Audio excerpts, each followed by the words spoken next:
أول ليلة في القبر شوێک دێ بەسەرتە هەموو عەشرەت و کەس و کارت گەڕانەتەوە لە ماڵەوە بۆ خۆیان دانیشتوونە، بەڵام وا شەوە و تۆ لەناو گۆڕدایی. ينادى عليك ملك ويقول يا ابن آدم أين وي آدم؟ رجعوا وتركوك وحدك. هانا وي آدم واشوا مالو من دار الدخون سرين سرجقاوة توه جانا شولنا ومالو من دار بوي او شوالنا وقوري. تركوك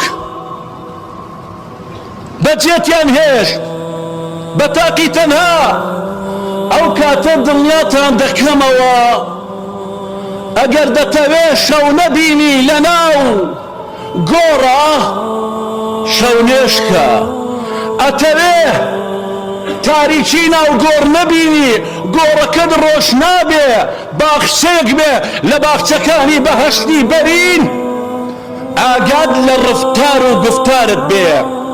دەفەنۆک وا تۆیان ناشت وەلەو ظەلوا معەک ما نەفەعوک. ئێخواگە لەگەڵ تیشا بمانایە هیچ سوودێکت پێ ناگەێنن.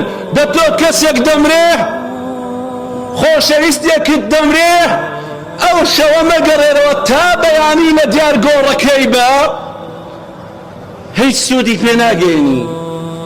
کەواتە برا بەڕێزەکانم هاتنتان ئەمڕۆ بە پێکاتان بە دەستەکانتان دەست و دەم چاوتان شۆری حەمد و سەنای پەروەردگار بکەن.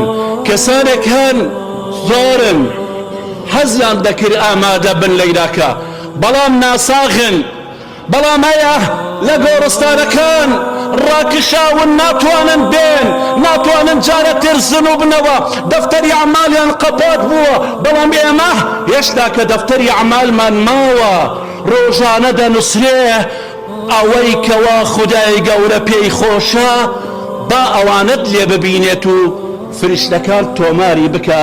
أقول قولي هذا أستغفر الله لي ولكم.